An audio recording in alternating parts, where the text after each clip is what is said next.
Halo pemirsa JPR TV dari Sabang sampai Merauke, dari Miangas hingga Pulau Rote.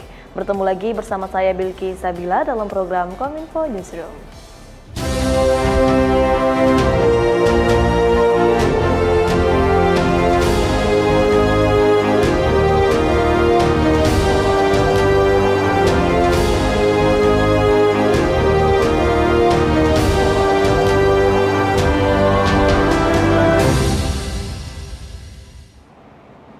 Inilah Kominfo Newsroom selengkapnya. Pemirsa, Tourism Information Center menjadi panduan bagi wisatawan saat mengunjungi lokasi wisata. Berkaitan dengan KTT ke-42 ASEAN, area Tourism Information Center ternyata tidak hanya sebatas tempat mencari informasi, namun juga turut membantu pendapatan pelaku UMKM.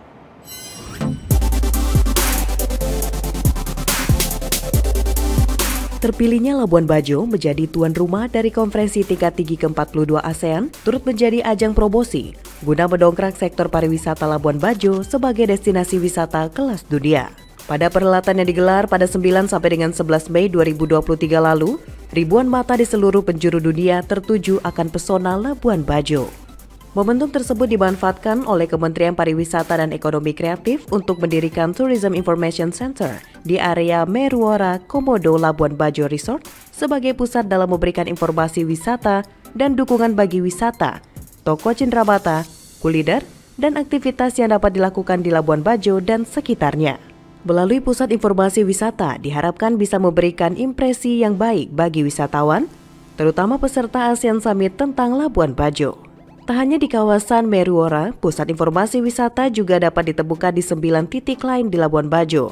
Titik tersebut antara lain di Jayakarta Hotel, Bandara Internasional Komodo, Sylvia Resort, Parlezo, Flamingo Waichichu, La Prima Hotel, Luansa Hotel, Hotel Bintang Flores, dan Local Collection. Petugas Tourism Information Center, Karel Dus Agas, menyebutkan dengan adanya Tourism Information Center dapat terbukti membantu meningkatkan omset dari pedagang UMKM sejak 3 hari terakhir hingga mencapai jumlah 10 juta rupiah. Untuk omsetnya sendiri sebenarnya di sini karena kita sudah menyediakan produk UMKM juga sama paket wisata.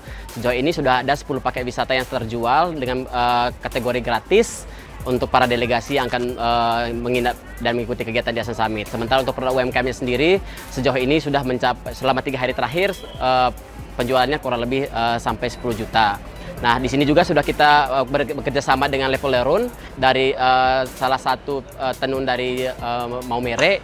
Mereka mendisplay produknya di sini dan kemarin ada beberapa produk yang diminati sama delegasi juga untuk mereka beli. KTT ke-42 ASEAN 2023 di Labuan Bajo menjadi momen yang tak terlupakan. Salah satu yang menarik yakni Hotel Meruora. Hotel ini menjadi salah satu fasilitas yang dipilih sebagai venue utama agenda tahunan para delegasi ASEAN. Labuan Bajo memiliki ikon baru setelah Puncak Waringin dan Waterfront. Ya, ikon itu adalah Hotel Meruora. Hotel menjadi tempat menginap pemimpin negara ASEAN dan delegasi KTT ke-42 ASEAN 2023. Hotel Meruora berada di kawasan Marina. Lokasinya tepat di tepi pantai dan hanya berjarak 500 meter dari dermaga feri dan 2 km dari Bandara Internasional Komodo. Sebagai tempat kegiatan meeting, convention, dan exhibition, Hotel Meruora bermuatan 145 kamar dan mampu menampung hingga 1.000 orang. Satu hal yang unik dari Hotel Meruora adalah desain hotelnya yang menyerupai Marina Bay Sands, Singapura. Atap Hotel Meruora dibuat menyerupai biduk perahu. Dengan bentuk hotel dibangun memanjang layaknya sebuah kapal dan jajaran kamar yang menghadap langsung ke Laut Biru dan pulau-pulau kecil sekitar Bajo. Soal fasilitas jangan ditanya, sebagai hotel bintang 5 tentu memiliki fasilitas yang cukup lengkap. Meruora dilengkapi fasilitas kebugaran modern, infinity pool yang menjadi area favorit wisatawan bersuah foto dan menikmati matahari tenggelam Bajo yang begitu magis saat menginap. Terdapat pula beach club dan area komersial terpadu seperti pertokoan, minimarket, hingga coffee shop. Hotel Meruora sendiri merupakan anak usaha ASDP yakni PT Indonesia Ferry Property yang pengelolaannya dioperasikan oleh PT Hotel Indonesia Group. Pemerintah sejak 3 tahun terakhir telah melakukan penataan Labuan Bajo di berbagai infrastruktur termasuk kawasan marina terpadu. Penataan Labuan Bajo mengikuti keputusan pemerintah yang menetapkan Labuan Bajo sebagai salah satu destinasi pariwisata super prioritas. Nama Labuan Bajo semakin dikenal publik setelah menjadi tuan rumah KTT ke-42 ASEAN. Namun Labuan Bajo tidak hanya Pulau Komodo, Padar, dan Rinca, namun terdapat 4 desa wisata yang dapat Anda kunjungi. Apa sajakah? Simak selengkapnya dalam video berikut ini.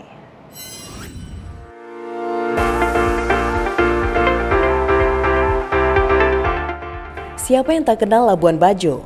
Surga wisata yang ada di Manggarai Barat, Provinsi Nusa Tenggara Timur ini selalu dipadati wisatawan. Tempat ini memiliki Taman Nasional Komodo yang ditetapkan sebagai situs warisan dunia oleh Badan Internasional UNESCO. Tak heran jika tempat ini selalu menarik perhatian wisatawan lokal maupun turis mancanegara.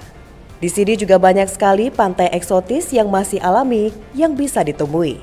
Bukan hanya pantai saja, tapi juga akan disuguhkan bukit-bukit indah yang pastinya akan menarik untuk dinikmati. Nah, kalau Anda sedang ke Labuan Bajo dan sekitarnya, jangan lupa untuk mengunjungi desa wisata yang ada di sana. Desa Wairebo, desa tradisional yang berada di Kampung Satarlenda, Kecamatan Satarmese, Kabupaten Manggarai Barat, dan terletak di ketinggian 1.200 mdpl, serta dikelilingi beberapa bukit yang berjajar seperti memagari desa, sehingga terkesan bahwa desa ini terisolasi. Desa ini hanya memiliki 7 rumah adat berbentuk lumbung kerucut yang disebut Mbah Rudiang. Inilah yang menjadi ikon utama Wairebo. Desa Bena. Desa Bena diperkirakan sudah ada sejak 1.200 tahun yang lalu dan terdapat kurang lebih 45 rumah dari 9 suku. Pesona Desa Bena ini untuk wisatawan adalah warga lokal yang masih melestarikan gaya hidup leluhur dan masyarakat mengkonsumsi makanan dari hasil kebun sendiri. Desa Wologai. Satu hal unik dari Desa Wologai adalah arsitektur bangunannya yang berbentuk kerucut. Rumah-rumah dibangun melingkar dan ada 3 tingkatan, di mana setiap tingkatannya disusun bebatuan ceper di atas tanah yang sekelilingnya dibangun rumah-rumah. Semakin ke atas pelataran semakin sempit menyerupai kerucut. Pada bulan April atau September, Anda bisa menyaksikan ritual Ketitua, dan tahu nguang ritual tersebut adalah panen dan menumbuk padi. Desa Liang Dara. Dari desa ini dapat terlihat dengan jelas pemandangan kota Labuan Bajo, serta kawasan Taman Nasional Komodo dengan pulau-pulaunya. Selain itu beragam tarian dan aktivitas khas Manggarai dari tarian caci hingga permainan rungkuk bisa ditemui di desa ini. Melihat sajian hidangan makan malam para pemimpin negara ASEAN membuat siapa saja merasa ingin mencicipinya. Tapi tahukah Anda ada perjalanan panjang yang harus ditempuh hingga makanan tersebut tersaji di depan para pemimpin negara ASEAN? Dan berikut adalah mereka yang memasak untuk para kepala negara.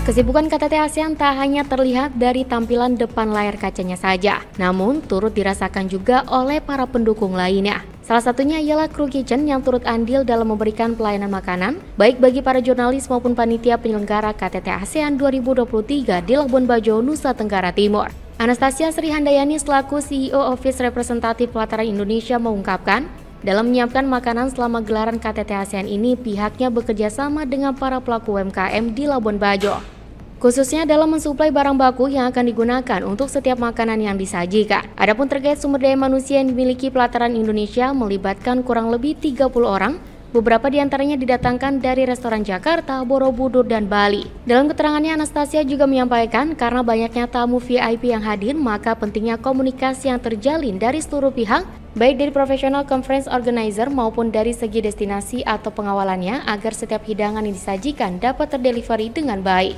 Aneka ragam hidangan makanan lokal yang disajikan dalam KTT ASEAN juga tak luput sebagai upaya untuk mempromosikan Indonesia sebagai negara yang kaya akan budaya termasuk kuliner di dalamnya. Ini bagian dari kita berbakti kepada negara dan juga memberikan income ya, revenue kepada masyarakat di Labuan Bajo khususnya dengan memberikan yang terbaik, delivery terbaik supaya tamu-tamu yang datang tuh puas gitu. Jadi Labuan Bajo biarpun dibilang kecil tapi ternyata pelayanannya bagus. Nah, itu kan bagian dari kita sumbangsi kita kepada Indonesia khususnya Labuan Bajo. Pada kesempatan yang sama, Rian Trisandra selaku Chef Pelataran Indonesia menyampaikan pemilihan Pelataran Indonesia sebagai salah satu penyedia makanan selama gelaran KTT ASEAN melalui proses panjang. Proses tersebut diantaranya pemeriksaan aspek kebersihan dan keamanan makanan serta analisis gizi kesehatan dari setiap makanan yang disajikan. Menu ekoturism itu adalah menu yang dari tanaman asli Indonesia untuk Indonesia. Contohnya itu adalah nasi goreng kecombrang. Jarang orang pakai dan bahkan orang nggak tahu manfaat dan benefitnya kecombrang. Kita punya narasinya, kita punya ilmiahnya secara diteliti karena kita bekerja sama dengan ahli-ahli di bidangnya untuk mengetahui benefit-benefit tersebut. Contoh ada bubur daun kelor. Kita ada benefitnya untuk di kelor, untuk kesehatan, juga untuk bangsa Indonesia. Pemirsa, usai jeda kami akan kembali dengan informasi mengenai KTT ASEAN lainnya. Tetaplah bersama kami dalam Kominfo Newsroom.